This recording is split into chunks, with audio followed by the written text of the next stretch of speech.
Hello student, welcome और welcome back to the online platform of champion. आज हम लोग हमारा जो करंट टॉपिक चल रहा है सेल डिवीजन, इसमें हम लोग माइटोसिस पढ़ चुके थे, समसूत्री विभाजन और असूत्री विभाजन हम लोग पढ़ चुके थे। आज हम लोग देखेंगे मियोसिस, दैट मींस अर्धसूत्री विभाजन किससे कहते हैं। ठीक, अगर हम थोड़ा सा रिकॉल करें प्रीवियस क्लास को, तो हम लोगों ने सेल साइकिल पढ़ी थी, जिसके अंदर मैंने आपको बताया था कि जो भी विभाजन होता है, डिवाइडिंग फेज होती है, उसके पहले जो तैयारी वाली अवस्था होती है वो होती है अंतरावस्था। ठीक है, उसके बाद फिर हमारी स्टार्ट होती है माइटोटिक फेज। ठीक है, माइटोटिक प्रावस्था एम फेज स्टार्ट होता है, इसके अंदर डिवाइडेशन होता है। उसके पहले तक केवल सेल अपने आप को तैयार करती है डिवाइड होने के लिए, और वो होता है आपका सबसे लंबा ड्यूरेशन। ठीक है, जो पूरी प्रोसेस थी उसमें सबसे लंबा ड्यूरेशन, मतलब हम मान रहे 24 आवर में से 23 आवर्स केवल सेल अपने आप को तैयार करती है अंतरावस्था के अंदर, ताकि वो विभाजित हो सके और फिर विभाजन होता है। और विभाजन अलग अलग तरह की कोशिका में अलग अलग होता है। जैसे एक कोशिकीय जीव में हमने पढ़ा था असूत्री विभाजन होता है। उसके बाद हम लोगों ने समझा था कि जो हमारी गैमेट सेल के अलावा जो सेल है, जिन्हें हम कहते हैं हमारी सोमेटिक सेल या कायिक कोशिका या वेजिटेटिव सेल्स कहते हैं, जैसे कि हमारी स्किन हो गई, लीवर हो गई, इनकी जो सेल्स होती है, इसके अंदर समसूत्री विभाजन होता है, माइटोसिस होता है, मतलब गुणसूत्रों की संख्या समान रहती है। पर जो हमारी जर्म सेल्स होती है या गैमेट सेल्स जो होती है, प्रजनन कोशिका, उनके अंदर गुणसूत्रों की संख्या समान नहीं रहती, उनके अंदर अर्धसूत्री विभाजन होता है। पर तैयारी जो इंटरफेज है वो तीनों में सेम चलेगी, है ना। तो सेल साइकिल में हमने पढ़ा था कि इंटरफेज चलती है G1, S और G2। ठीक है, जीवन में क्या होता है, तो हमने पढ़ा था कि जीवन में क्या होता है, ग्रोथ वन फेज है, ये प्राथमिक वृद्धि प्रावस्था है, जिसके अंदर क्या होता है कि कोशिका अपने आप की वृद्धि करती है और साथ साथ में जो पदार्थों का संश्लेषण है वो करती है। इसके बाद एस में सिंथेसिस जो आपका फेज, इसके अंदर क्या होता है, ये मेन फेज है, जिसके अंदर क्या होता है डीएनए रेप्लिकेशन, डीएनए की कॉपी हो रही थी। मैंने बताया था ये बहुत इंपॉर्टेंट बात है, क्योंकि कई बार हम ये नहीं समझ पाते कि हमारे क्रोमोसोम तो आधे आधे हो गए, क्रोमेटिड सिस्टर आधी ऊपर चली गई आधी नीचे, है ना, अलग अलग हो रहे थे ना। हम लोगों ने देखा था मेटाफेज के बाद एनाफेज में दोनों एक दूसरे से खींच के दूर जा रहे थे। तो जब वो अलग अलग हो गए तो फिर हमारे जेनेटिक मटेरियल में चेंज क्यों नहीं आया? नहीं आएगा क्योंकि जरूरत ही नहीं पड़ेगी, क्योंकि ऑलरेडी हम उसकी कॉपी कर चुके हैं, हमारे डीएनए की ऑलरेडी कॉपी हो चुकी है। ठीक है, उसके बाद हमने पढ़ा था ग्रोथ, G2 फेज में क्या होता है, तो प्रोटीन वगैरह का संश्लेषण होता है। फिर हम पहुंचते हैं हमारे सेल डिवीजन पर, और सेल डिवीजन फिर मैं आपको बता चुकी थी कितने प्रकार के थे बेटा, तो तीन, है ना। तीन प्रकार के हम लोगों ने सेल डिवीजन देखे थे, कौन कौन से, अमाइटोसिस, माइटोसिस और मियोसिस, जिसमें से ए माइटोसिस असूत्री विभाजन और समसूत्री विभाजन माइटोसिस, ये दोनों हम लोग पढ़ चुके थे। आज हम लोग पढ़ेंगे मियोसिस। ठीक, अगर मैं आपको माइटोसिस की प्रोसेस का रिकॉल करवाऊं तो आप लोगों को याद होगा कि माइटोसिस की प्रोसेस में हमने चार फेजेस देखी थी, प्रोफेज, मेटाफेज, एनाफेज और टेलोफेज। ठीक है, यहाँ पर भी वो सारी फेजेस क्या होगी, रिपीट होगी, बट अब यहाँ पे कहानी थोड़ी दूसरी है ना। मियोसिस को थोड़ा सा बिल्कुल ध्यान से समझिएगा। ये तो हमारी माइटोसिस वाला फेज है, इसके अंदर साइटोकाइनेसिस, सेल का डिवीजन। अब आते हैं हम मियोसिस पे। ठीक है, जिन लोगों ने भी प्रीवियस क्लास नहीं देखी वो पहले वो क्लास देख लें, जिसमें हम लोगों ने पूरा माइटोसिस पढ़ा था। अब आज मियोसिस को थोड़ा सा ध्यान से समझिएगा। हम कह रहे हैं मियोसिस क्या होता है, ये अर्धसूत्री विभाजन है, या इसको हम न्यूनकारी विभाजन भी कहते हैं। न्यूनकारी विभाजन या रिडक्शनल डिवीजन भी कहा जाता है, रिडक्शनल डिवीजन। क्यों कह रहे हैं बेटा ऐसा इसको? क्योंकि इसमें गुणसूत्रों की संख्या कितनी रह जाएगी, आधी रह जाएगी। याद रखना, इसमें गुणसूत्रों की संख्या आधी। ठीक, इसमें नई प्रजाति का निर्माण होता है। ठीक है, सेम कॉपी नहीं होती है ना कि सेम स्किन के सेल में स्किन ही बनेगी, ऐसा नहीं हो रहा है। इसमें नई तरह की प्रजाति का क्या होता है, निर्माण होता है इस तरह के विभाजन से। और ये कहां पे हो रही है, तो याद रखना ये हमारी जर्म सेल्स, या जिन्हें हम कहते हैं गैमेट सेल्स, या फिर हम कहें प्रजनन कोशिकाओं में होती है। ये प्रजनन कोशिका में होती है। ठीक, इसके अंदर क्या हो रहा है, तो इसके अंदर याद रखना जो हमारे डेप्लॉइड है वो हैप्लॉइड में चेंज होंगे, और फिर इस हैप्लॉइड के भी हम लोग डिवीजन करेंगे और ये आगे चलेगा। इसलिए इसमें दो फेजेस चलती है। पूरा अभी मैं आपको समझा रही हूँ कैसे हुआ, है ना। ये मैंने क्या लिखा है, एक तरफ इसमें दो बार हमें मियोसिस करना पड़ेगा, है ना। मियोसिस के दो पार्ट, एक होगा मियोसिस 1 और एक तरफ चलेगा मियोसिस 2। ना, मायोसिस 2 और मायोसिस 1, ऐसे 2 पार्ट में हम इसको करेंगे। तो देखो ये पिछले वाले जैसा तो नहीं है कि बिल्कुल सिंपल तुम्हारी 4 फेज चली, प्रोफेज, मेटाफेज, एनाफेज, टेलोफेज, खत्म, ऐसा नहीं है। यहाँ पे आपको एक खास बात का ध्यान रखना है कि इसमें आपके गुणसूत्रों की संख्या आधी रह जाएगी। अब मुद्दा यह है कि कैसे आधी हुई, किस तरह की कोशिका में हुई। तो चलो पहले तो उसको थोड़ा सा मैं डिटेल कर दूं। देखो हमने कहा एक है मेल पेरेंट, पुरुष, और एक है फीमेल पेरेंट। और ह्यूमन से, और ह्यूमंस होते हैं डिप्लॉयड होते हैं बेटा। डिप्लॉयड मतलब द्विगुणित होते हैं। हमारी जितनी भी सेल्स होती है ना वो पेयर्स में होती है। आप लोगों को पता होगा 2n इजिकल्स टू कितने होते हैं बेटा, तो 2n equals to 46, n equals to 23 जोड़े गुणसूत्र के पाए जाते हैं। ठीक, मतलब हमारी जितनी भी कोशिकाएं होती है वो सब कैसी होती है, तो वो सब कैसी होती है, डिप्लॉयड होती है। मतलब ये मेल पेरेंट भी 2n है, फीमेल पेरेंट भी क्या है, 2n है। इसकी जो सेल्स है वो है डिप्लॉयड, द्विगुणित कोशिका पाई जाती है। ठीक बात। अब इस मेल पेरेंट के अंदर जो जर्म सेल होगी वो होगी स्पर्म, शुक्राणु। शुक्राणु डिप्लॉयड नहीं होती, जो हमारी जर्म सेल्स होती है वो हैप्लॉयड होती है ना, ताकि जब बाद में रिफ्यूज हो, है ना, बाद में जब मिले तो क्या हो जाए, जाइगोट का जब निर्माण हो तब वो एन और एन मिलकर 2n का निर्माण करे। तो जितनी भी बॉडी में प्रजनन कोशिका होती है, जर्म सेल होती है, जो कि मेल में होती है शुक्राणु, और फीमेल में कौन सी होती है, अंडाणु होती है। फीमेल में होती है ओवम। ठीक है, फीमेल में हो जाएगी ओवम, अंडाणु। तो देखो वैसे तो हमने कहा क्या कहा कि ह्यूमंस जो होते हैं वो डिप्लॉयड होते हैं, द्विगुणित होते हैं, इनके अंदर 2n 2n है ना। ऐसे कितने इनके अंदर सारी जितनी भी सेल्स होती है सब में 2n, मतलब टोटल मिला के 2n इज इक्वल्स टू 46, मतलब 23 जोड़ों में आपके हमेशा क्या पाए जाते हैं, गुणसूत्र पाए जाते हैं। बट जो हमारी जर्म सेल्स होती है, गैमेट सेल्स होती है, जो प्रजनन कोशिकाएं होती है वो हैप्लॉयड होती है। हैप्लॉयड का मतलब इसमें n और n ही होते हैं, है ना। ये हैप्लॉयड क्यों हो रही है, क्योंकि जब बाद में रिफ्यूज हो तो ये कितनी होती है, एक गुणित होती, सिंगल होती, n और n। कौन कौन सी, तो स्पर्म, और पुरुषों में होती है स्पर्म, शुक्राणु, और महिलाओं में कौन सी होती है, अंडाणु। यह हैप्लॉयड होती है। तो इनको हैप्लॉयड बनाना पड़ता है, और वो प्रोसेस जो है बनाने के लिए वो कौन सी चलेगी, तो यहाँ पे कौन सी प्रोसेस होगी बेटा, मियोसिस। कौन सी प्रोसेस चलती है, मियोसिस। ठीक, और फिर ये जो हैप्लॉयड है स्पर्म सेल, तो एक स्पर्म सेल तो होती नहीं, बहुत सारी स्पर्म सेल है, तो फिर वो अपने आप के अंदर डिवीजन करती जाती है, अपने आप को तोड़ती जाती है, और इस एन से भी एन और एन बनते जाते हैं। तो यहाँ पे तो मैंने कहा मियोसिस 1 चला, यहाँ पे जब एन और एन का डिवीजन होगा तो मियोसिस 2 चलेगा। ठीक है, एन और एन में भी विभाजित होते जाते हैं। तो यहाँ पे कौन सा चलेगा, यहाँ पे चलेगा आपका मायोसिस 2, और यहाँ पे कौन सा चला था जब इससे ये बना था, यहाँ पे कौन सा चला था, तो यहाँ पे चला था मियोसिस 1। तो देखो मियोसिस 1 कहाँ पे चलेगा, जो हमारी 2n है, डिप्लॉयड है, उससे पहले हम क्या बनाएंगे, हैप्लॉयड। स्पर्म सेल का निर्माण जब भी होगा तो वो डिप्लॉयड नहीं होगी, वो हैप्लॉयड होगी, मतलब सिंगल, आधे गुणसूत्र होंगे। 2n नहीं, उसके अंदर 23 जो हम बोल रहे जोड़े हैं वो जोड़ों में नहीं रहेंगे, सिंगल सिंगल रहेंगे, ताकि जब बाद में वो मिले, ठीक है, तो वो 2n का निर्माण करे। जाइगोट का जब निर्माण हो तब वो 2n।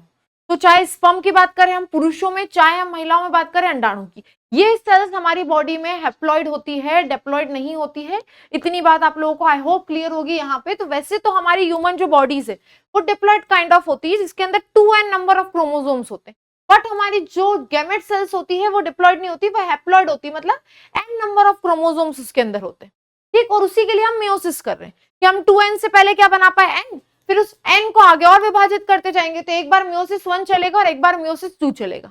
और फिर याद रखना जब ये n और n मिलेंगे, जब ये n और n जब मिलेंगे तब बनेगा 2n, और निर्माण होगा किसका, जाइगोट का। किसका, जाइगोट का, युग्मज का निर्माण होगा। और फिर जाके इस जाइगोट के अंदर 2n के अंदर क्या चलेगा, तो इसके अंदर चलेगा माइटोसिस। हमने कहा स्पर्म मिला और अंडाणु मिला, रिफ्यूज हुआ। ठीक, फिर एक जाइगोट का निर्माण हुआ, युग्मनज का निर्माण हुआ, और फिर उसके अंदर माइटोसिस चलता है, और फिर जाके पूरी ह्यूमन बॉडी क्या होती है, बन जाती है ना। इसके अंदर 9 महीने तक यही तो होता है, 9 महीने तक जो मदर की वॉर्म होती है उसके अंदर क्या होता है, पूरा ये माइटोसिस डिवीजन चलता जाता है, उसके सारे ऑर्गन बनते जाते हैं। ठीक, तो बाकी तो सारे ऑर्गन जितने भी हमारे हैं सबके अंदर माइटोसिस होता है, बट जो हमारी जर्म सेल्स होती है, गैमेट सेल्स या जो प्रजनन कोशिकाएं होती है, वो हमारी बॉडी में हैप्लॉइड काइंड ऑफ पाई जाती है, एकल गुणित होती है, द्विगुणित नहीं होती। तो उसके लिए हमें मायोसिस करना है ना, मियोसिस उसके लिए कर रहे हैं हम, अर्धसूत्री विभाजन उसी के लिए चल रहा है। तो आई होप ये कहानी आप लोगों को क्लियर होगी। कई बच्चे कंफ्यूज होते हैं, कई बच्चों को लगता है कि बाद में होगा, जब स्पर्म और अंडाणु मिलेंगे तो बाद में मियोसिस चलेगा। बाद में नहीं चलेगा बेटा, ये बॉडी में, मेल की बॉडी में स्पर्म में, फीमेल की बॉडी में अंडाणु में, ओवम में, ठीक है, ये चलेगा। और इसके अंदर क्या रहेंगे, एन नंबर के मतलब हैप्लॉइड काइंड ऑफ सेल्स पाई जाएंगी। और जब स्पर्म और अंडाणु मिलेंगे तब वो क्या हो जाएगी, डिप्लॉइड काइंड ऑफ सेल्स बनेंगे। और फिर मैंने कहा फिर इसके अंदर माइटोसिस चलेगा और ह्यूमन बॉडी का निर्माण होगा। पर यहां से 2n से n बनाने में मियोसिस 1 और n से और विभाजित करने में मियोसिस 2 चलेगी, है ना। तो इस तरह से हमारा अर्धसूत्री विभाजन 2 पार्ट्स में चलता है, एक पार्ट 1 और एक पार्ट 2। अब ये कैसे होगा, ठीक है। तो देखो मायोसिस जो 1 होता है ये थोड़ा कॉम्प्लिकेटेड टाइप का होता है, कॉम्प्लिकेटेड तो नहीं है, इजी अभी हम लोग समझेंगे। और जो मायोसिस 2 होता है, अर्धसूत्री विभाजन जो 2 होता है, वो तो सेम आपका माइटोसिस जैसा है, उसमें कुछ नहीं करना रहता है हमें, ठीक। अब दोनों में हम पहले तो समझते हैं कि होता क्या है। तो इतनी बात सबको समझ में आए कि जो हमारा मियोसिस या अर्धसूत्री विभाजन होता है वो हमारी किस प्रकार की, तो जर्म सेल्स या गैमेट सेल्स में होता है, प्रजनन कोशिकाओं में होता है ना। और प्रजनन कोशिका हमारी होती है हैप्लॉइड काइंड ऑफ सेल्स होती है, मतलब इसके अंदर जो क्रोमोसोम से वो 2n के फॉर्म में नहीं n के फॉर्म में पाए जाते हैं, इसीलिए हमें उसको 2n से कितना बनाना है, n। इसीलिए इसमें गुणसूत्रों की संख्या आधी रह जाती है। नई प्रजाति का क्या होता है, निर्माण। जब स्पर्म और अंडाणु मिलेंगे तो जो जाइगोट बनेगा वो एक नई तरह का वेरिएंट होगा, नई तरह का प्रजाति होगा। प्रजाति का मतलब यहाँ पे एक नई चीज का निर्माण होगा, सेम तरह की सेल नहीं बनेगी, ठीक। तो ये कुछ बातें हमें यहाँ से क्या करनी, याद रखनी, इसलिए इसे कहा जाता है न्यूनकारी विभाजन, क्योंकि इसके अंदर गुणसूत्र क्या रह जाएंगे, आधे रह जाएंगे। तो इतनी बात हमें इसके लिए याद आई। अब ये हमारे जो समझने वाली कहानी थी, जिसको ये समझ में आ गया उसको आगे बिल्कुल भी समस्या नहीं आएंगी, ठीक। तो स्पर्म और अंडाणु में ये हो रहा है। अब कैसे हो रहा है, तो चलो सबसे पहले हम समझते हैं कि अर्धसूत्री विभाजन के 2 पार्ट है, मैंने अभी आपको बताया। एक है आपका पहला मियोसिस 1 और दूसरा मियोसिस 2। अब मियोसिस 1 के अंदर वो सारी फेजेस चलेगी, कौन कौन सी, प्रोफेज, मेटाफेज, एनाफेज, टेलोफेज, ठीक। उसके बाद फिर आपकी जो साइटोकाइनेसिस, उसके बाद इंटरकाइनेसिस आती है और उसके बाद फिर मियोसिस 2 स्टार्ट हो जाता है। तो वही अभी हमें देखना है कि कैसे वो सारी प्रोसेस चलेगी। तो देखो जो प्रोफेज होती है ना, यहाँ पे एक मेन काम हमें करवाना है, हमें जो क्रोमोसोम्स है उसकी क्रॉसिंग ओवर करवानी है, ठीक है। एक मेन काम हमें करवाना है, क्रोमोसोम्स की क्रॉसिंग ओवर करवानी है। तो उसके लिए उसके बाद गुणसूत्र आदि होंगे, तो वो जो हमें क्रॉसिंग ओवर करवानी है उसकी प्रोसेस अभी हम देख लेते हैं। तो देखो क्या होगा, सबसे पहले अगर हम बात करें कि मियोसिस का जो पहला उसमें प्रोफेज बनाती, इसके अंदर भी 4 फेजेस आती हैं, ठीक है। आप इसको याद रख सकते हैं, LZPDD, LZPDD, है ना, इनके इनिशियल्स याद कर लो। लैक्टोटीन, जाइगोटीन, पेचिटीन या आप इसको पैकेटीन भी कहते हैं, डिप्लोटीन या डाइकाइनेसिस, ठीक है। ऐसी कितनी प्रोसेस इसके अंदर चलेंगी, 5 प्रोसेस। इन 5 प्रोसेस में क्या हो रहा है मैं आपको बता दूं, इनसे प्री में भी क्वेश्चन आ सकते हैं और मेंस में भी, कि किस प्रोसेस में क्या हो रहा है। तो देखो लेप्टोटीन में तो क्या होगा, तो हम लोग बहुत अच्छे से जानते हैं कि हमारा जो ये स्टार्ट हुआ होगा, इसके पहले हमारी चली होगी अंतरावस्था, है ना, इंटरफेस, जैसे कि मायोसिस में चली, माइटोसिस में चली थी, इसके अंदर भी चलेगी इंटरफेस। हमारी कोशिका ने तैयार की, 23 आवर्स इसमें लगे, उसके बाद वो आ गई किसके अंदर, लेप्टोटीन, है ना, प्रोफेज 1 मतलब लेप्टोटीन के अंदर आ गई। तो वही सारी बातें होंगी कि हमारी जो कोशिका है उसके अंदर केंद्रक है, तो जो केंद्रक झिल्ली है ना, वो क्या होने लगेगी, धीरे धीरे लुप्त होने लगती है ना। उसके अंदर ये जो गुणसूत्र है जो क्रोमेटिन जाल के रूप में थे वो दिखाई देने लगते हैं। तो यहाँ पे तो बस एक ही चीज होती है, क्या होता है, तो गुणसूत्र का निर्माण, मतलब जो क्रोमेटिन जाल होते हैं वो संघनित होकर किसका निर्माण करने लगते हैं, लेप्टोटीन में गुणसूत्रों का निर्माण करने लगते हैं। ये सब किसके अंदर चल रहा है, केंद्रक के अंदर। जाइगोटीन में क्या होगा, तो जाइगोटीन में क्या होगा, होमोलोगस,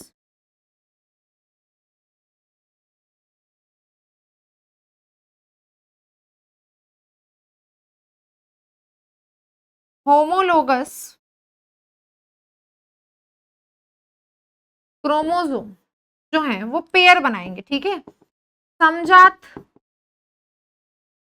गुणसूत्र युग्म बनाते हैं। तो आपसे पूछें कि होमोलोगस गुणसूत्र क्रोमोसोम एक दूसरे के पास कब आते हैं, तो याद रखना कब आते हैं एक दूसरे के पास, तो किसमें आते हैं, जाइगोटीन में। लेप्टोटीन में तो क्या हुआ, जो आपका क्रोमेटिन जाल है वो संघनित होकर गुणसूत्र बना। अब उन गुणसूत्रों में हमें पता है कि भैया कितने गुणसूत्र होते, तो कितने होते, 23 जोड़े होते हैं ना, तो 23 जोड़ों में जो होमोलोगस है, याद रखना होमोलोगस उन्हें कहते हैं जो पेयर साथ साथ में होती है ना, होमोलोगस कहलाती है ना। हमें पता है ऐसे 23 पेयर 23 जोड़े बैठे होंगे, तो वो जो जोड़े की जो गुणसूत्र है वो एक दूसरे के पास आने लगते हैं, पास आकर एक दूसरे के पास ऐसे बैठ जाते हैं। मैंने दो कलर से यहाँ पे ड्रॉ कर दिया, एक डार्क और दूसरा लाइट। तो ये होमोलोगस एक पेयर, ये दूसरी होमोलोगस पेयर। ऐसे होमोलोगस पेयर एक दूसरे के, ये देखो एक दिख रही होगी, ये एक दिख रही होगी, ये ऐसे एक दूसरे के पास आकर क्या होते हैं, बैठ जाते हैं। ठीक, अब क्या होता है, तो अब जो पेचिटीन वाली जो प्रोसेस है इसके अंदर क्या होगा, तो इसके अंदर क्या होता है, इसके अंदर होने लगती है क्रॉसिंग ओवर। क्रॉसिंग ओवर या आप कह सकते हो रिकॉम्बिनेंस का निर्माण होता है। जो होमोलोगस गुणसूत्र होते हैं वो एक दूसरे का जेनेटिक मटेरियल एक दूसरे से क्या करने लगते हैं, एक्सचेंज करने लगते हैं, क्रॉसिंग ओवर हो जाते हैं। देखो ये वाले दोनों पेयर मैंने यहाँ पे लिए, ये रहे दोनों पेयर। इन दोनों पेयर को देखो अभी अलग अलग थे, एक दूसरे के पास आके बैठे। जैसे ही वो पेचिटीन में जाएंगे, इन दोनों के जो गुणसूत्र है ना, जो जेनेटिक मटेरियल है, वो एक दूसरे से ओवरलैप कर जाएगा। तो वो किसमें होगा, आपसे पूछे क्रॉसिंग ओवर किस प्रोसेस में होती है, ये भी पूछ लेते हैं। तो किसमें होती है, पेचिटीन में होती है। किसमें होगी, पेचिटीन में। फिर आएंगे हम डिप्लोटीन की तरफ। अब देखो, जब हमने कहा कि ये जो होमोलोगस गुणसूत्र जब एक दूसरे के पास आते, तो यहाँ पे ना एक कॉम्प्लेक्स का निर्माण होता है। इस कॉम्प्लेक्स को कहते हैं, ये जो बनते हैं ऐसे एक दूसरे के पास आके जोड़े बनाते हैं, वो साइनेप्स कहलाते हैं। और ये कॉम्प्लेक्स कहलाता है साइनोमेटिकल कॉम्प्लेक्स कहलाता है ना। कॉम्प्लेक्स मतलब समझो ऐसा गोंद जैसा पदार्थ होता है जो इनके बीच में आके क्या होता है, बैठ जाता है। तो देखो पहले तो गुणसूत्र बने, फिर होमोलोगस मतलब जो समजात गुणसूत्र वो एक दूसरे के पास आकर बैठे। जब वो पास आकर बैठे तो उनके बीच में कॉम्प्लेक्स बना जो उन लोगों को जोड़ के रख रहा था। फिर बाद में क्या हुआ, वो कॉम्प्लेक्स तो रहा ही, वो कॉम्प्लेक्स तो यहाँ पे था ही, और इन दोनों ने एक दूसरे से क्या कर लिया, क्रॉसिंग ओवर कर लिया और रिकॉम्बिनेस का क्या कर लिया, निर्माण कर लिया, मतलब रिकम्बाइन कर गए एक दूसरे, क्रॉसिंग ओवर हो गए। उसके बाद आगे बढ़ेंगे डेप्लोटीन में। तो डेप्लोटीन में क्या होगा, डेप्लोटीन में कायस्मेटा का निर्माण होता है। अब कभी कभी पूछ लेते हैं बेटा कायस्मेटा का निर्माण क्यों कौन सी प्रोसेस में होता है, तो याद रखना डेप्लोटीन में किसका निर्माण होता है, तो डेप्लोटीन में कायस्मेटा का निर्माण होता है। कायस्मेटा क्या है, तो ये जो कॉम्प्लेक्स है ये धीरे धीरे हटने लगते हैं और ये जो क्रॉसिंग ओवर है अच्छे से हो जाती है, जुड़े रहते हैं ये, पर ये दोनों गुणसूत्र एक दूसरे से अलग अलग होने लगते हैं धीरे धीरे। ठीक है, एक दूसरे का जो जेनेटिक मटेरियल है वो एक्सचेंज हो जाता है और एक दूसरे से अलग अलग होने लगते हैं। ये जो बीच में कॉम्प्लेक्स बना था वो डिसॉल्व होने लगता है ना, हटने लगता है। और ये जो दोनों गुणसूत्र थे जिनमें क्रॉसिंग ओवर है वो एक दूसरे के जेनेटिक मटेरियल लेकर, है ना, आधा उसका आधा इसका, है ना, दोनों का थोड़ा थोड़ा जेनेटिक मटेरियल एक्सचेंज हो जाता है और वो एक दूसरे से दूर जाने लगते हैं। तो ये वाला जो है ये क्या कहलाता है, किसका निर्माण हो रहा है, कायस्मेटा का निर्माण हो रहा है। और फिर फाइनली डाइकाइनेसिस में क्या होता है, तो ये आनुवांशिक पदार्थों का क्या हो जाता है, आदान प्रदान हो जाता है। आनुवांशिक पदार्थ का आदान प्रदान हो जाता है। ठीक है, और आपको दो ऐसे गुणसूत्र दिखने लगते हैं, मतलब जो होमोलोगस गुणसूत्र है अब उनके जेनेटिक मटेरियल एक दूसरे से क्रॉसिंग ओवर हो चुके होते हैं। देखो यहाँ पे एक डार्क ग्रीन था, एक लाइट ग्रीन था। ठीक है, वहां पे आप देखेंगे कि जो डार्क लाइट ग्रीन है इसके अंदर कुछ हिस्सा डार्क ग्रीन का है और जो डार्क ग्रीन है इसके अंदर कुछ हिस्सा लाइट ग्रीन का है, मतलब जेनेटिक मटेरियल का एक्सचेंज हो चुका है। तो देखो बिल्कुल भी इन प्रोसेस को आपको कॉम्प्लिकेट नहीं बनाना है ना। कई बार बच्चे इसी में फंस जाते हैं कि क्या है कैसे समझ नहीं आ रहा है, बिल्कुल लोड ही नहीं लेना है। हम क्या कह रहे हैं, मेल की शुक्राणु और फीमेल के अंडाणु में ये होगा जिसके अंदर क्या होंगे, तो जो क्रोमोसोम जो 2n है उसको क्या करना है, एन होते हैं, उसमें 2n नहीं होते एन होते, और वो एन बनाने के लिए ही, और जेनेटिक मटेरियल भी क्या होता है, एक्सचेंज होता है। तो वो बनाने के लिए और गुणसूत्रों को आधा करने के लिए ये पूरी प्रोसेस चल रही है आपकी मियोसिस 1। तो गुणसूत्रों को हम आधा आधा तो बाद में करेंगे, पहले हमें गुणसूत्रों का जो जेनेटिक मटेरियल है उनका क्या करना है, आदान प्रदान करना है। और वो आदान प्रदान करने के लिए ये पूरी प्रोसेस चली। एक बार और मैं बहुत अच्छे से समझा दूं, लेप्टोटीन में जो आपके गुणसूत्र है उनका निर्माण होगा, क्रोमेटिन जाल संगठित होंगे और गुणसूत्र बनेंगे। जाइगोटीन में साइनेप्स का निर्माण होगा। साइनेप्स मतलब समजात गुणसूत्र एक दूसरे के पास आकर ऐसे बैठ जाएंगे, जोड़ा बना लेंगे और एक दूसरे उनके बीच में साइनोप्नोमिकल कॉम्प्लेक्स जो है वो आ जाएगा। ठीक है, और ऐसे एक दूसरे के साथ बैठ जाएंगे, साइनेप्स बना लेंगे। पेचिटीन में क्रॉसिंग ओवर हो जाएगा और रिकॉम्बिनेस का निर्माण होने लगेगा और एक दूसरे से जेनेटिक मटेरियल एक्सचेंज करने की शुरुआत हो गई होगी। फिर कायस्मेटा का निर्माण होगा डेप्लोटीन में। डेप्लोटीन में कायस्मेटा का निर्माण होना मतलब कि जो जेनेटिक मटेरियल एक दूसरे से एक्सचेंज कर रहे थे वो एक्सचेंज हो चुका है और वो एक दूसरे से दूर दूर जा रहे हैं। जो बीच में ये कॉम्प्लेक्स बना था ये डिसॉल्व हो रहा है, ठीक, अभी भी एक दूसरे से कुछ हिस्सा जुड़ा हुआ है पर हाँ एक दूसरे से दूर दूर जाने की प्रक्रिया है। और यहाँ पे पूरी तरह डाइकाइनेसिस में एक दूसरे से दूर दूर हो चुके हैं। और अब इस डाइकाइनेसिस के बाद, इस डाइकाइनेसिस के अंदर ही आप देखेंगे कि जो केंद्रक, झिल्ली, केंद्रिका ये लुप्त होने लगेंगे। ठीक, आपको ऐसा दिखेगा केंद्रक, झिल्ली और केंद्रिका क्या होने लगेंगे, आनुवंशिक पदार्थ अपने एक्सचेंज हो चुके हैं, सब कुछ हो चुका है। अब ये जो केंद्रक, अब हम उस प्रोसेस पे चलेंगे जो हमने वहां पे पढ़ी थी, प्रोफेज के बाद मेटाफेज, उस पे चलेंगे। तो उसमें हम क्या देखेंगे कि केंद्रक, झिल्ली, केंद्रिका लुप्त हो गए हैं, स्पाइंडल फाइबर बनने लगे हैं ना, तारक काय जो है वो दोनों तारक केंद्र दोनों ध्रुवों पर जाने लगे, उनसे स्पाइंडल फाइबर निकलने लगे। तो इसके बाद अब वो वाली प्रोसेस आएगी डाइकाइनेसिस। ठीक, तो आई होप ये सभी को बिल्कुल अच्छे से क्लियर होगा। ये देखो है ना, लेप्टोटीन, जाइगोटीन, पेचिटिन, डिप्लोटीन, डाइकाइनेसिस, ये आप देख रहे होंगे, ये सारी पूरी प्रोसेस यहाँ पे लिखी हुई है ना। ये इसके थ्रू मैंने आपको समझा दिया कि यहाँ पे क्या होंगे, गुणसूत्र बनना शुरू होंगे। ठीक, उसके बाद साइनेप्स का निर्माण होगा, फिर क्रॉसिंग ओवर होगी, क्रॉसिंग ओवर के बाद क्या होगा, साइनेप्स एंड होने लगेगा और कायस्मेटा का निर्माण होगा। और फिर फाइनल आपको दो ऐसे क्रोमोसोम दिखेंगे होमोलोगस, जिसके जेनेटिक मटेरियल एक दूसरे से एक्सचेंज हो चुके हैं। ठीक, तो ये इस डायग्राम के फॉर्म में मैंने समझा दिया और जो मैंने खुद ने बनाया है वो डायग्राम आप लोगों को बहुत अच्छे से याद हो जाएगा। ठीक है, चलो आगे बढ़ते हैं। अब हमारा वो हो गया है ना, डाइकाइनेसिस के बाद हम किस पे जाएंगे, तो डाइकाइनेसिस के बाद हम लोग जाएंगे एनाफेज पे नहीं जाएंगे बेटा, मेटाफेज पे जाएंगे। ठीक है, तो डाइकाइनेसिस के बाद एक और फेज आएगी, यहाँ पे मैं बना दूं मेटाफेज। और मेटाफेज में क्या होगा, तो जो हमने दोनों जो गुणसूत्र बनाए थे, ठीक, कौन कौन से, एक लाइट ग्रीन से और एक डार्क ग्रीन से। ठीक है, ये ऐसे हमारे जो गुणसूत्र हमने बनाए थे,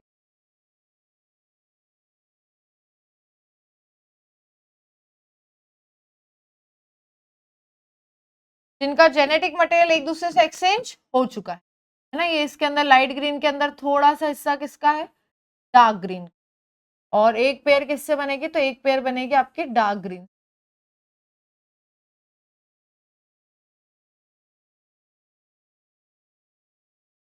और इस डार्क ग्रीन के अंदर थोड़ा सा हिस्सा किसका आ जाएगा, तो ये लाइट ग्रीन। ठीक है, तो वो जो क्रोमोसोम वहां पे बने थे जिनका जेनेटिक मटेरियल एक दूसरे से एक्सचेंज हो चुका है, वो यहाँ पे सेंटर प्लेट पे आकर बैठ जाएंगे। कहां पर, तो याद रखना सेंटर प्लेट पर आकर बैठ जाएंगे, मध्य में आकर बैठ जाएंगे। उसके अलावा यहाँ पे क्या क्या चीजें होंगी, तो यहाँ पे हम देख चुके हैं, स्पाइंडल फाइबर बनेंगे और वो स्पाइंडल फाइबर दोनों तरफ से इन दोनों में क्या हो जाएंगे, जुड़ जाएंगे। अब देखो इसकी मेटाफेज और माइटोसिस की मेटाफेज में अंतर ही क्या है भाई। माइटोसिस में जब वो चल रहा था तो उसमें दोनों क्रोमेटिड सिस्टर एक दूसरे से अलग हुई थी, यहाँ पे क्रोमेटिड सिस्टर अलग नहीं हो रही मियोसिस। मियोसिस में पूरे पूरे गुणसूत्र अलग हो रहे हैं, है ना। गुणसूत्र जो होमोलोगस पेयर थी, वो पेयर ने एक दूसरे से एक्सचेंज कर लिया जेनेटिक मटेरियल। अब वो जेनेटिक मटेरियल एक्सचेंज करने के बाद दोनों एक दूसरे से क्या हो जाएंगे, दो गुणसूत्र जो पेयर में होने चाहिए थे, होमोलोगस थे, अब वो होमोलोगस नहीं रहेंगे, एक ऊपर चला जाएगा और दूसरा नीचे। मैं बार बार बच्चों को ये बात समझाती हूँ कि दोनों में बहुत अंतर है। कई बार माइटोसिस और इसमें बच्चे समझ नहीं पाते कि हो क्या रहा है मैडम। तो वहां पे बेटा, वहां पे हमने ये देखा था ये ऐसे हैं, है ना, वहां पे हमने देखा था ये ऐसे क्रोमोसोम, तो एक क्रोमेटिड सिस्टर, आधा हिस्सा एक ही क्रोमोसोम का आधा हिस्सा ऊपर खींचा गया था, आधा हिस्सा नीचे। यहाँ पे ऐसा नहीं है, यहाँ पे जो होमोलोगस गुणसूत्र है ना, यहाँ पे जो होमोलोगस जो गुणसूत्र है वो अलग अलग हो रहे। होमोलोगस मतलब ये वाले गुणसूत्र जो अभी हम लोगों ने बनाए थे, है ना, ये होमोलोगस गुणसूत्र थे। एक हमने बनाया था डार्क कलर से,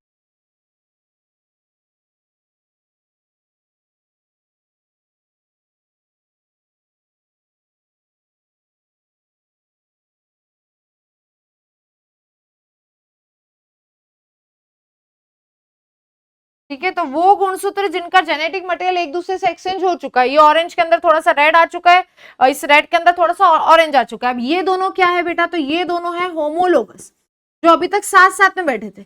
अब इन्होंने अपने जेनेटिक मटेरियल एक दूसरे से आदान प्रदान कर लिया और अब ये साथ साथ में नहीं बैठेंगे, ये आधे ऊपर जाएंगे आधे नीचे जाएंगे, क्योंकि गुणसूत्रों की संख्या होने वाली है आधी, है ना। मियोसिस 1 का जो रोल है वो यही है कि हमें गुणसूत्र कितने करने, आधे।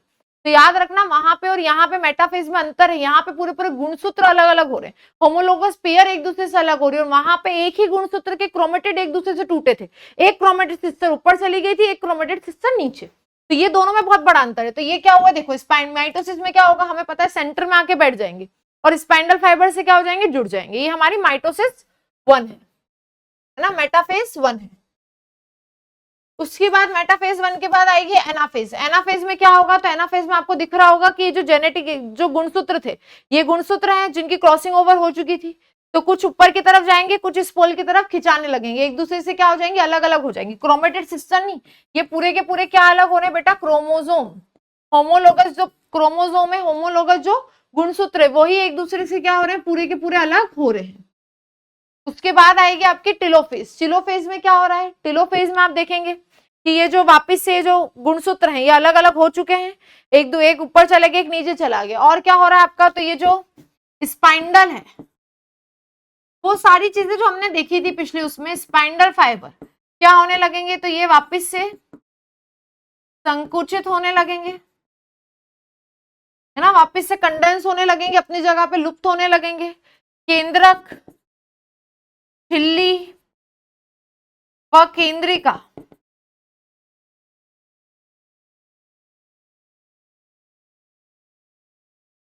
दिखने लगती है, ठीक। और अब आपको फाइनली एक कोशिका के अंदर दो अलग अलग केंद्रक दिखाई देने लगते हैं, ठीक। और फिर वही साइटोकाइनेसिस होगा, क्लीवेज फरो बनेगी और दोनों का कोशिका द्रव्य भी एक दूसरे से क्या हो जाएगा, अलग अलग हो जाएगा। तो ये वाली प्रोसेस तो चल रही है, पर अभी कोशिका द्रव्य अलग नहीं होगा, यहाँ पे साइटोकाइनेसिस नहीं इंटरकाइनेसिस होगा, और यहाँ पे अब कोशिका द्रव्य एक दूसरे से अलग अलग तो हो गया, अंदर ही अंदर चल रहा है वो। अब इस सेल का क्या होगा, और डिवीजन होगा, क्योंकि स्पर्म सेल ऐसा तो नहीं एक ही, बहुत सारी है। तो पहले तो आपने गुणसूत्रों को आधा कर लिया, अब उन गुणसूत्रों से भी तो आपको नई कोशिकाएं बनानी, तो नई कोशिका कब बनेगी, तो देखो अब आपके पास दो ऐसी सेल आ गई है, यहाँ पे दो ऐसी सेल आ गई है जिनके केंद्रक में जो क्रोमोसोम है वो कितने हैं, एन और एन। टिलोफेज के बाद अब ऐसी आ गई। अब इस एन और एन से आपको और भी तो सेल्स बनानी है, तो अब इस एन को भी तोड़ना पड़ेगा, और वो भी किस में जाएगा, एन एन, ठीक है। अब तो समान तरह से हम तोड़ेंगे, अब आधा नहीं करना, आधा हम कर चुके, अब इसी को विभाजित करेंगे ताकि बहुत सारी स्पर्म सेल का निर्माण हो सके, तो इसी के अंदर विभाजन चलेगा। तो इसी के अंदर जो विभाजन चलेगा वो चलेगा आपका मायोसिस 2 में। तो देखो मायोसिस 1 जो है बेटा बहुत ही इजी गोइंग प्रोसेस है, बिल्कुल ध्यान से समझिएगा। इसके अंदर क्या हो रहा है, तो जो प्रजनन कोशिका है उनके अंदर हमने कहा है कि भाई जाइगोट जब तक नहीं बन रहा है ना, एक मेल पेरेंट एक फीमेल पेरेंट है, जब तक जाइगोट नहीं बनेगा तब तक उन दोनों के अंदर क्रोमोसोम एन रहेंगे, और जब वो मिलेंगे फ्यूज होंगे तब कितने हो जाएंगे, 2n हो जाएंगे, और फिर जाइगोट बनेगा और फिर उसके अंदर माइटोसिस होगी और पूरे बच्चे का क्या होगा, 9 महीने के अंदर निर्माण हो जाएगा। ये पूरी प्रोसेस चल रही थी, उसी प्रोसेस के लिए हमें मियोसिस करना है। ये केवल कहाँ हो रहा है, तो ये हमारी केवल गैमेट सेल्स में, प्रजनन कोशिकाओं में होता है, ठीक। जैसे कि किसमें, तो भैया पुरुषों में हो रहा है स्पर्म में, महिलाओं में हो रहा है ओवम में। होगा क्या, तो पहले तो आपके जो 2n है डिप्लॉइड वाली सेल्स, उसको आप हेप्लॉइड में बदलोगे, हेप्लॉइड में बदल दिया हमने, पहले ही अभी पढ़ा है, मियोसिस 1 किया हमने, जिसके अंदर पहले तो हमने जो प्रोफेज 1 थी उसके अंदर पहले तो हमने जेनेटिक मटेरियल का एक्सचेंज करवाया, जो कि जरूरी है, और जेनेटिक मटेरियल का एक्सचेंज करवाने के बाद हमने उनको क्या कर दिया, आधा आधा कर दिया, आधे गुणसूत्र ऊपर चले गए, आधे नीचे चले गए, और फिर दो आपको ऐसी कोशिकाएं मिली, ऐसे केंद्रक मिले जिसके अंदर जो गुणसूत्र उनकी संख्या कितनी थी, आधी आधी, मतलब वो हेप्लॉइड नहीं थी, कितनी डिप्लॉइड नहीं थी, कितनी हो गई थी, हेप्लॉइड हो गई थी, ठीक है। तो ये हमने इसके अंदर पूरी प्रोसेस की थी, ये पूरी प्रोसेस मैंने आपको बहुत अच्छे से भी समझाई है। फिर ये पूरी प्रोसेस हमने देखी कि कैसे हमने क्रॉसिंग ओवर की और कैसे दो समजात गुणसूत्र के आनुवांशिक पदार्थ जेनेटिक मटेरियल एक दूसरे से एक्सचेंज हो गए। अब जेनेटिक मटेरियल एक्सचेंज हो गए तो भैया इन दोनों को एक दूसरे से अलग अलग कर दो। अलग अलग करा तो क्या किया, तो भैया मेटाफेज में ये कहाँ है, तो ये जो समजात गुणसूत्र है ये ऐसे सेंटर में आके बैठेंगे, है ना। अब समजात गुणसूत्र है वो एनाफेज में कहाँ जाएंगे, तो दोनों ध्रुवों की तरफ खिंचने लगेंगे, ये चले गए एनाफेज में, दोनों ध्रुवों की तरफ खिंचाने लगते हैं गुणसूत्र। उसके बाद टेलोफेज में गुणसूत्र एक दूसरे से पूर्ण रूप से क्या हो जाएंगे, अलग अलग हो जाएंगे, स्पाइंडल फाइबर हटने लगेगा, ठीक। और ये गुणसूत्र वापस क्रोमेटिन जाल में क्या होने लगेंगे, बदलने लगेंगे, केंद्रक झिल्ली केंद्रिका ये वापस से दिखने लगेंगी। और अब आपके पास एक ऐसी सेल है जिसके केंद्रक डिप्लॉइड ना होकर, जिसके केंद्रक के अंदर गुणसूत्र की संख्या कितनी है, आधी। अब हम मुझे इससे और सेल बनानी है, ऐसा तो नहीं एक ही सेल रहेगी, तो और सेल बनानी, तो उसके लिए हम कौन सा चलेंगे, तो उसके लिए हम चलेंगे मायोसिस 2 पे। Meiosis 2 is similar to the mitosis, same होती माइटोसिस जैसी प्रोसेस, जहां पे हमें क्रोमेटिड सिस्टर को एक दूसरे से अलग करना होता। तो देखो यहाँ पे क्या होगा, ये जो आपके गुणसूत्र है ना, ये देखो ये पूरी प्रोसेस आपको दिख रही होगी, इसके अंदर वही चारों फेज चलेगी, प्रोफेज 2, मेटाफेज 2, एनाफेज 2, टेलोफेज 2। इसके अंदर क्या क्या होगा, तो जो आपके वापस से वही सारी चीजें है ना, इंटरकाइनेसिस के बाद, इंटरकाइनेसिस मतलब अभी जो गुणसूत्र है वो पूरी तरह क्रोमेटिन जाल में नहीं बदले, अभी गुणसूत्र गुणसूत्र के रूप में ही है, और अब वो गुणसूत्र क्या करेंगे, तो वो गुणसूत्र ये प्रोफेज के अंदर ये केंद्रक केंद्रक झिल्ली जो दिखने लगी थी वो वापस से लुप्त हो जाएगी, ठीक, स्पाइंडल फाइबर वापस से बनने लगेंगे, और इस तरह से दोनों स्पाइंडल फाइबर जुड़ जाएंगे। मेटाफेज में क्या होगा, तो ये जो गुणसूत्र ये कहाँ आके बैठ जाएंगे, सेंटर में आकर बैठ जाएंगे। तो इसको मैं थोड़ा सा अपने तरीके से आपको समझा दूं कि जो टेलोफेज थी है ना, टेलोफेज 1, टेलोफेज 1 में आपको दो ऐसी केंद्रक मिल गए थे एक कोशिका के अंदर जिनके अंदर हेप्लॉइड, अब 2n nn गुणसूत्र थे।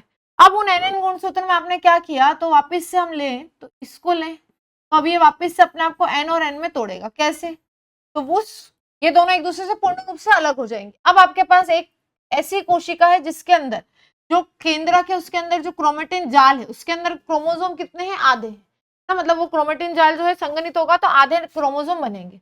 तो वापस इसके अंदर ये सारी प्रोसेस चलेगी, इसके अंदर सबसे पहले चलेगी प्रोफेज 1, प्रोफेज सॉरी 2 है ना, यहाँ पे क्या होगा, तो यहाँ पे वही सारी चीजें होंगी, केंद्रक, झिल्ली व केंद्रिका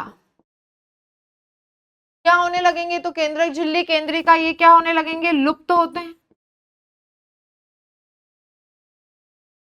गुणसूत्र दिखने लगते हैं या गुणसूत्रों का निर्माण होता है। तुर्क तंतु, स्पाइंडल फाइबर का निर्माण होता है, तुर्क तंतु का निर्माण होता है। तो ये सारी चीजें आपको प्रोफेज में दिखेगी कि ये जो आपका ये जो केंद्रक है, केंद्रक झिल्ली ये सब हटने लगेगी, ठीक है। यहाँ पे क्या होगा, तो स्पाइंडल फाइबर दिखने लगेंगे ऐसे ऐसे बनते हुए, ठीक। ये जो क्रोमोसोम ये जो रखे यहाँ पे क्रोमेटिन जाली अपने आपको क्रोमोसोम में कन्वर्ट करने लगे, ये सब आपको दिखेगा। फिर हम किस पे चलेंगे, तो फिर हम चलेंगे मेटाफेज 2 पे। मेटाफेज 2 पे जब हम लोग जाएंगे तो मेटाफेज 2 में क्या होगा, ये जो गुणसूत्र बने थे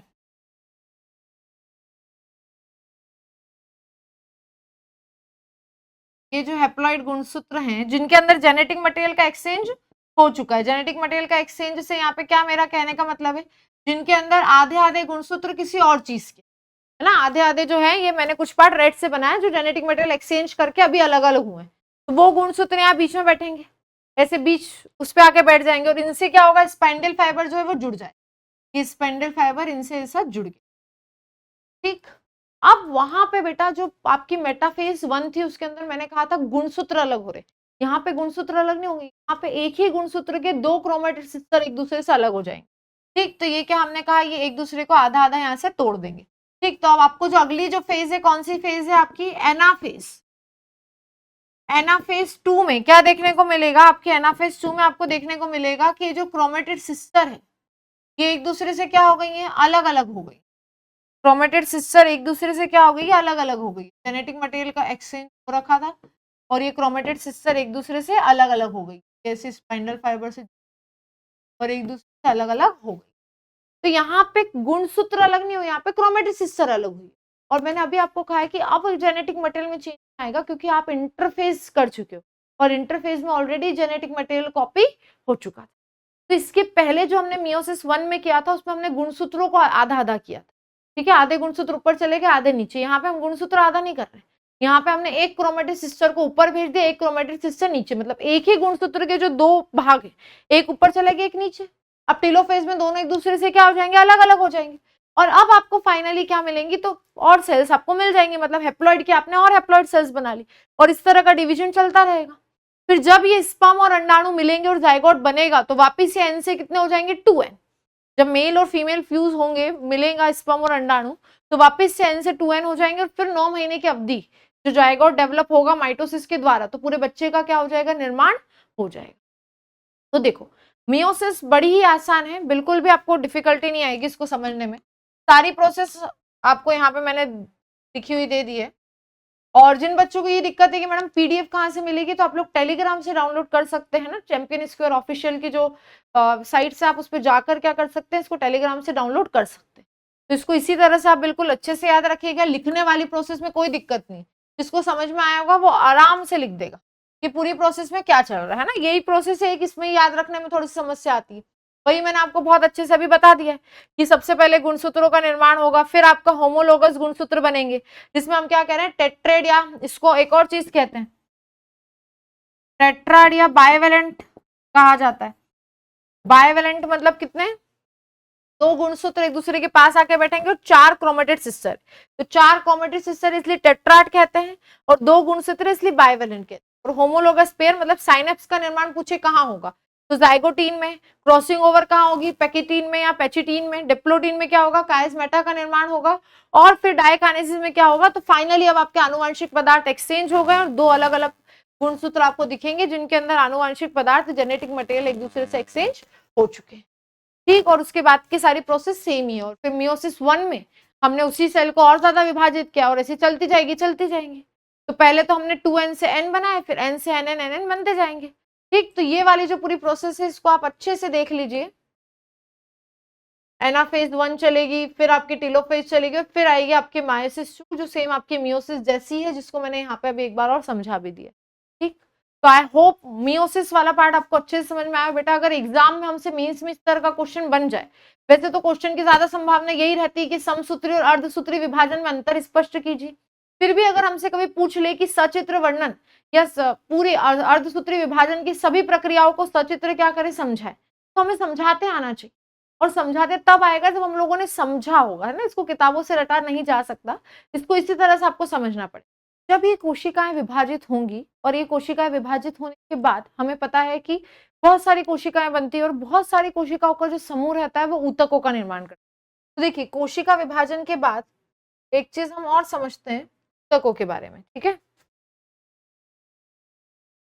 तो यहीं पर ही हम लोग देखना स्टार्ट करते हैं, टिश्यूज क्या होते हैं, ऊतक क्या होते हैं।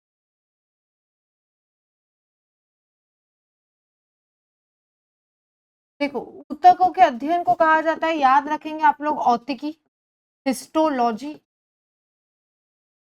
और मार्शलो मेलपी को औतिकी का जनक माना जाता है। ठीक है, तो ये 2 और बातें इसके लिए अभी याद रखने। अब हमने क्या किया, हमने कोशिका को विभाजित कर लिया। अब यही कोशिकाएं विभाजित होने के बाद क्या करेंगी, तो जो बहुत सारी कोशिकाएं होती है, तो याद रखिएगा वो ऊतक का निर्माण करती है। मतलब समान प्रकार की कोशिकाओं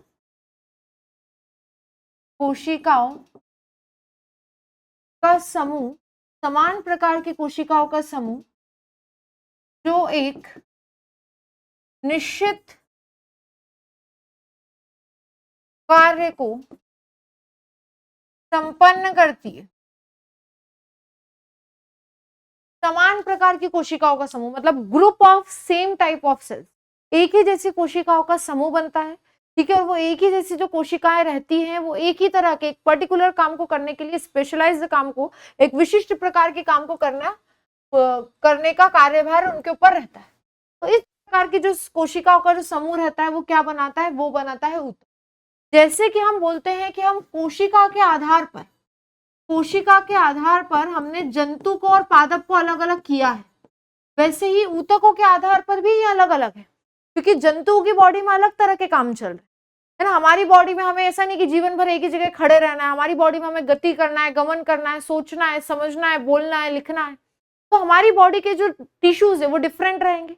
वैसे ही अगर प्लांट की बात करें तो उन्हें जन्मों तक, सालों तक एक ही जगह पे खड़े रहना है, उन्हें स्थायित्व चाहिए। ठीक है, उन्हें अपने आप को वहीं पर ही क्या करनी, वृद्धि करनी, उसी जगह पर खड़े खड़े।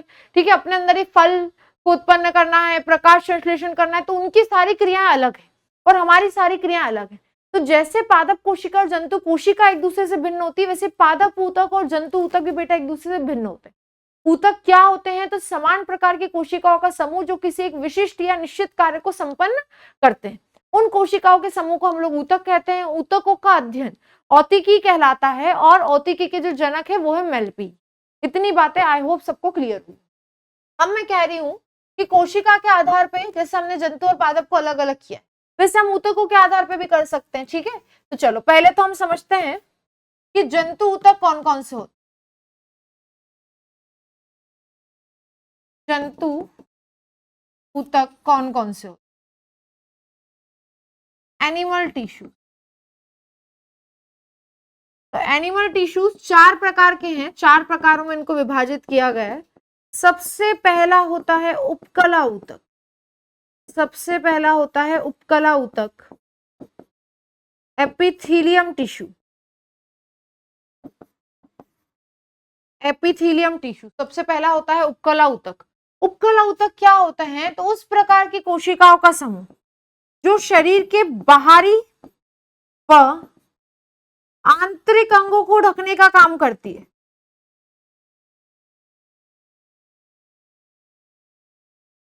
ढकने का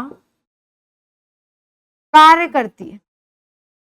उपकला मतलब ऊपर की जो लेयर है वो बनाने का। एक तो हमारी बाहरी अंगों को ढक रहा है, मतलब हमारा स्किन जो है वो ऊपर है चढ़ा हुआ, वो भी एक प्रकार का उपकला ऊतक है। और अंदर जो अंग है ना, लीवर है तो उसके ऊपर एक अलग लेयर है, हृदय है उसके ऊपर अलग लेयर है। ऐसा नहीं कि ऑर्गन एक दूसरे में मिक्स मैच हो रहे हैं, ऐसा नहीं हो रहा है। तो हर किसी को, चाहे कोई बाहरी अंग हो चाहे कोई आंतरिक अंग हो, सबको ढकने के लिए एक लेयर होती है। तो सबसे पहली तो जो होती है वो उपकला ऊतक होते हैं। उपकला ऊतक मतलब ऐसी कोशिकाओं का समूह जो हमारे बाहरी और आंतरिक अंगों को ढकने का क्या करती है? काम करती है। मतलब इनका एक विशिष्ट काम यही है कि ये हमारे अंगों को ढकने का क्या करेगी? काम करेगी। उनके ऊपर एक आवरण बनाती है जिससे वो क्या हो, जो पदार्थ है वो अंदर क्या रहे? सेफ रहे। तो ये जो है सबसे पहले उपकला ऊतक होते हैं, ठीक, जंतुओं में। दूसरे जो ऊतक आते हैं वो आते हैं तंत्रिका ऊतक।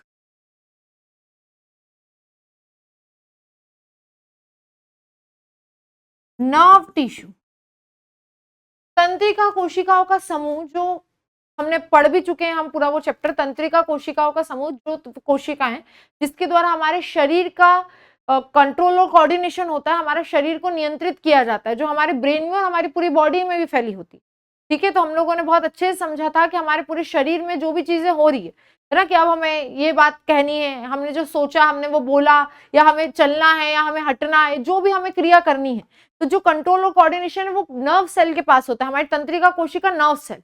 और जब बहुत सारे न्यूरॉन्स या नर्व सेल्स मिल जाते हैं तो उनका जो समूह बनता है वो पूरा एक आपका क्या कहलाता है? वो आपका कहलाता है नर्व टिश्यू। तंत्रिका ऊतक मतलब तंत्रिका कोशिकाओं का नर्व सिस्टम का जो नर्व सेल का जो समूह है वो तंत्रिका ऊतक कहलाएंगे। इनका एक ही काम होता है हमारे शरीर की क्रियाओं का, शरीर के अंगों व क्रियाओं का नियंत्रण करना ना। शरीर के द्वारा जो विभिन्न काम हो रहे हैं, शरीर के जो विभिन्न अंग उनको कंट्रोल कोऑर्डिनेट करने का काम किसका? तंत्रिका ऊतक। ठीक, तो एक हमारी बॉडी में ये काम हो गया।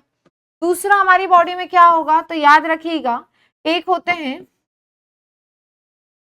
पेशी ऊतक, अगले जो होते हैं वो होते हैं पेशी ऊतक, और लास्ट जो होते हैं वो होते हैं संयोजी ऊतक, है ना। अभी दोनों को समझा देते हैं। लास्ट जो होते हैं वो होते हैं संयोजी ऊतक। एक होते हैं हमारे मस्कुलर टिश्यूज और एक होते हैं कनेक्टिव टिश्यू।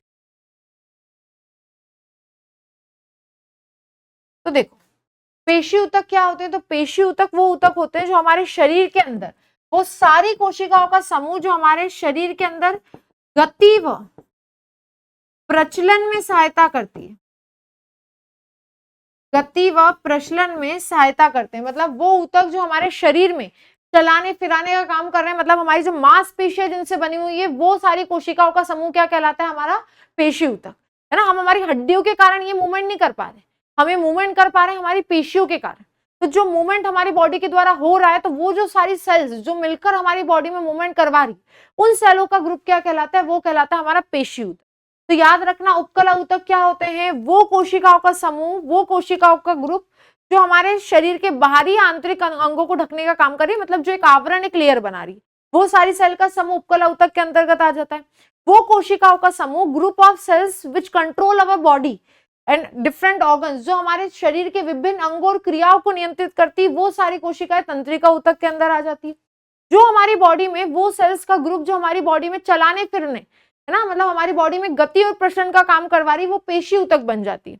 और संयोजी ऊतक कौन से होते हैं? तो संयोजी ऊतक जो हमारे शरीर के विभिन्न अंगों को जोड़ने का कार्य करती है। मतलब वो कोशिकाओं का समूह जो हमारे शरीर के विभिन्न अंगों को जोड़ रहा है। जैसे मैं बात करूं, हमारा सबसे जो एक लिक्विड संयोजी ऊतक है जिसके बारे में हमने बात भी की थी, वो क्या होता है? हमारा ब्लड, रक्त।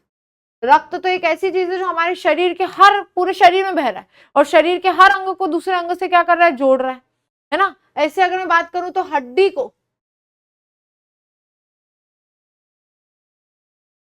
हड्डी से जोड़ने वाला कौन होता है? तो हड्डी को हड्डी से जोड़ने वाला होता है बेटा लिगामेंट, स्नायु। हड्डी के ऊपर होती है बेटा मांसपेशी। तो हड्डी को पेशी से जोड़ने वाला, हड्डी को पेशी से, ये है हड्डी, ये है पेशी, तो हड्डी को पेशी से जोड़ने वाला जो होता है ना, वो होता है टेंडन, कंडरा। तो ये जो सारी चीजें ये किसके अंदर आएंगी? तो ये आएंगी आपके कनेक्टिव टिश्यू के अंदर। तो हमारी जो ह्यूमन बॉडी होती है, देखो टिश्यू वैसे तो हमारे उसमें डिस्क्राइब नहीं हमारे सिलेबस में, पर बेसिक बातें हमें टिश्यू के लिए जाननी है और इतनी बातें तो पता होनी चाहिए, उसके लिए मैं आपको ये सारी चीजें समझा रही हूँ। ठीक, तो याद रखना ऊतक क्या होते हैं? तो कोशिकाओं का ग्रुप जो एक पर्टिकुलर काम कर रहा है। ठीक, पर्टिकुलर काम क्या कर रहा है? तो भाई ये वाली जो कोशिकाओं का ग्रुप है, ये ऊपर का आवरण बना रहा है, ये बॉडी का कंट्रोल कोऑर्डिनेशन कर रहा है, ये चलाने फिरने में हेल्प कर रहा है, और ये हमारे हर अंग को दूसरे अंग से जोड़ने का काम कर रहे हैं। तो ह्यूमंस में या हम जंतुओं की बात करें तो इस प्रकार से 4 तरह के टिश्यूज पाए जाते हैं। तो इतना बेसिक डिटेल आपको पता होनी चाहिए। पर अभी मैंने कहा है कि प्लांट में अलग होते हैं, तो भाई प्लांट में कौन कौन से होते हैं? तो प्लांट में कौन से होते हैं तो वो भी एक बार देख लीजिए। जो प्लांट टिश्यूज होते हैं, पादप ऊतक जो होते हैं, वो 2 तरह के होते हैं। एक होते हैं विभोज्य ऊतक,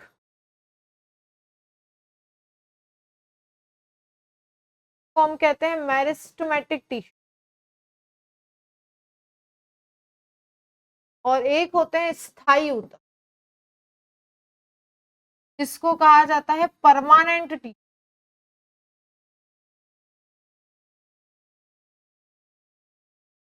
विभोज्य ऊतक उन भागों में, पादपों के उन भागों में पाए जाते हैं जिनमें अभी और वृद्धि हो सकती है। ठीक है, जो अभी पूरी तरह से परिपक्व नहीं है, जिनके अंदर वृद्धि चल रही है। ठीक है, छोटे छोटे जो तने हैं, मतलब पेड़ अभी वृद्धि कर रहा है, तो वो जो वृद्धि करने वाला एरिया है, वहां पे कौन से? देखो पेड़ों का 2 ही काम है, एक तो उन्हें प्रकाश संश्लेषण करना है और दूसरा उन्हें स्थायीकरण चाहिए और अपने आप की वृद्धि करनी। पर वृद्धि एक निश्चित सीमा तक ही होती है, ऐसा नहीं कि बढ़ते ही जा रहा है आसमान छू ले, ऐसा नहीं होता है। चाहे कितना भी बड़ा वृक्ष हो, उसका एक सीमा है।